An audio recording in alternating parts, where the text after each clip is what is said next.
안녕하세요. 성경학원 이슬비 강사입니다. 단대부고 수업에 대해서 설명드리겠습니다. 일단 제 소개를 드리자면 성경학원 고등부 부원장이고 남학교 위주로 수업을 하고 있습니다. 그래서 어머니들이 접근하기 힘든 남학생들의 미묘함과 그 다음에 남학생들을 공부시키는 거에 탁월한 제가 재능을 가지고 있습니다. 네, 단대부고 아이들 공부 잘하잖아요. 그래서 공부를 하려면 조교들이 공부를 잘하는 아이들이어야 되거든요. 그래서 조교 라인들이 다 서울대랑 의대생 출신입니다.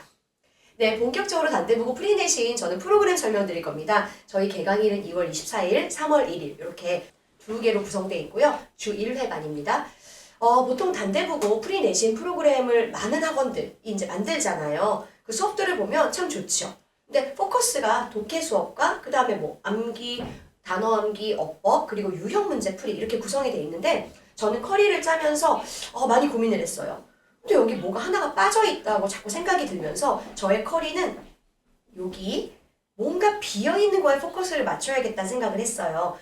단연간에 남학교 수업을 해보다 보니까 또는 고1 수업을 해보다 보니까 뭐가 문제냐면 이 빈칸을 선생님들이 내신 때 공부를 시킬 수가 없어요. 이 빈칸을 반드시 프리 내신 때 먼저 공부를 시켜야지 아이들이 내신 때 정상적으로 바로 학습할 수 있거든요. 이 빈칸이 과연 무엇일까요? 바로 지문학습이에요. 아이들은 내신 수업이 들어가면 수업만 들어요. 강의를 듣고 과제를 푸는 것만 하잖아요. 근데 그걸로는 절대로 학습이 되지 않아요. 그러면 대체 지문학습이란 무엇일까요? 많은 학원에서는 지문학습을 하라 그러면 읽으라 그래요. 아니면 그냥 암기하라 그래요. 그런데 단대부고는요. 암기한다고 과연 이게 학습이 될까요? 아니면 시험에 도움이 될까요? 아니요, 그렇지 않아요. 단대부고는요. 앞에 저희 단대부고 분석에 대한 설명회를 보시면 아시겠지만 변형이 많은 학교예요. 빈칸 추론 절대 똑같이 안 나오고요. 순서 삽입, 문장 추가되거나 단어 바꾸거나 문형을 바꾸기도 하고요. 어휘 문제 당연히 바꿔요. 어법 무조건 바꿔요. 그렇기 때문에 단대부고는요. 지문을 달달달달 암기하면 아이들이 시험 볼 때 당황해요.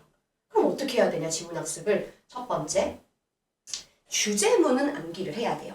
왜냐면 주제문은 많이들 서술형 문장 쓰기로 나오기 때문에 주제문에 대한 암기가 필요한데 이것도 바뀌어요. 그래서 주제문의 구조를 이해하고 한글이 없어도 내가 쓸 수 있을 정도까지 문장을 정확하게 인지하는 게 필요해요. 그 다음 두 번째, 글을 이해해야 돼요. 근데 글을 어떻게 이해하냐? 흐름을 파악해야 돼요. 이 문장이 주제가 나왔고 그 다음에 부연 설명이 나오고 거기에 예시가 나오고 마지막에 재진술이 나온다. 이런 식으로 머리에 이 흐름이 들어가 있어야지 변형이 돼도 맞출 수가 있어요. 그리고 세 번째로는 그렇죠. 중요 단어를 암기하는데 단대부고는 다시 말하지만 단어가 바뀌어 나오기 때문에 동의어에 대한 확장 암기가 필요해요. 이런 거를 지도를 해가지고 아이가 공부를 시킬 수 있게 하는 게 저는 지금 프리 내신의 목표라 생각해요. 그렇지 않으면 내신 때는 아이들 다시 한번 암기만 할 거거든요. 중학교 때처럼. 그래서 점수가 안 나오는 거예요. 자, 그래서 가장 중요한 게 뭐다? 프리 내신 2주 동안 공부를 해서 아이가 스스로 학습을 할 수 있도록 만들어주는 거. 자, 그리고 이제 두 번째. 이게 제가 발제문을 가져왔어요. 단대부고 서술형 문제거든요. 한번 볼까요? 이유를 쓰세요. A가 의미하는 걸 쓰세요. A에 들어갈 말을 단어를 활용해서 적절하게 완성하세요. 또는 빈칸에 들어갈 말을 A라는 글에서 찾아 쓰세요. 이 지금 발제문들의 특징이 뭐냐? 암기로 불가능하죠. 그렇다고 이걸 우리가 맞춰주기도 힘들어요. 단대부고는요. 이런 문제들이 상당히 많이 나오거든요. 즉 다시 말하면 암기로 서술형을 풀기가 불가능해요. 그리고 두 번째, 변형이 되기 때문에 이것도 암기만으로는 힘들어요.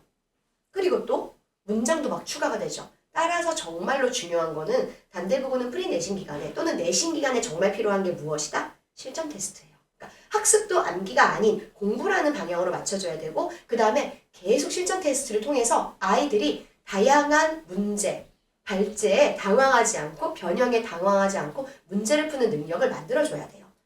그래서 저희 수업을 다시 한번 정리해드리자면 일단 첫 번째 프리 내신 기간에는요. 지문을 수업해요. 아이들이 문제를 풀어온 지문이 있어요. 지문을 수업을 먼저 가이드를 해주고 그 다음에 저는 중간에 제일 중요한 게 30분 동안 자기가 학습하는 시간을 갖습니다. 노는 시간 아닙니다. 30분 동안 제가 학습지를 주고 그 지문을 오롯이 학습하도록 하면서 저는 왔다 갔다 해요. 아이들을 1대1로 케어를 하는 거죠.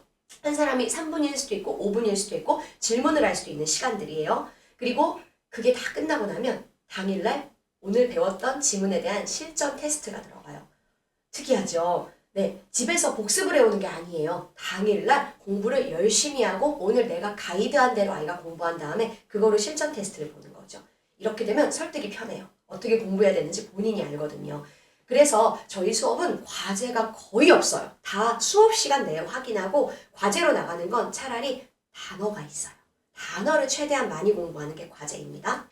네, 그리고 이제 관리인데 관리는 당연히 데이터 관리랑 질적 관리로 이루어지는데 제가 어머니들께 이제 그 내신 들어가면 이런 문자를 많이 보내드려요. 그러니까 데이터 관리는 사실 그냥 아이가 어떤 문제를 틀렸다에 해당한다면 질적 관리는 그래서 어떤 걸 더 공부해야 돼요. 라는 식인데 일종의 저의 일기 같은 거면서 또 아이들에게도 설득을 시키는 거죠. 너는 이건 되게 잘하는데 이게 필요해 하면 아이들은 그러면 그때는 제가 주는 문제를 풀게 되거든요. 그래서 이렇게 질적 관리가 같이 이루어지고 그리고 마지막으로 다시 한번 단대보고 정리해드리면 자 저희는 모의고사 지문학습이 먼저 들어가고요. 그리고 그때 단어는 400개를 암기하게 돼서 한 번에 200개 정도 요거 다 단대보고 빈출 단어로 이루어져 있습니다. 그리고 두 번째로는 단대보고 빈출어법인데 사실 빈출어법이라기보단 수능어법을 가르쳐요. 그래서 실전을 풀 수 있는 변형을 다 잡을 수 있는 수능어법 8가지를 공부시킬 거고요. 마지막 수업 시간에 무조건 유형 실전 테스트가 들어갑니다.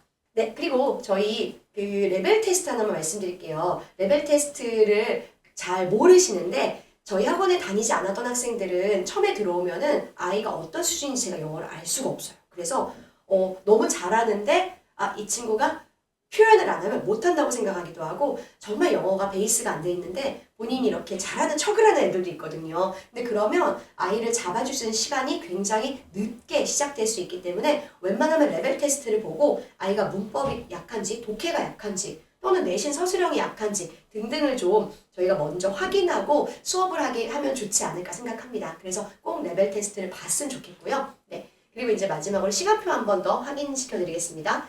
지금 2월 24일에 개강하는 수업은요. 월요일 수업이고요. 2월 24일 하루만 제가 오전 10시 수업이고 그 다음부터는 5시 반입니다. 내신 때도 쭉 월요일 5시 반으로 갈 겁니다.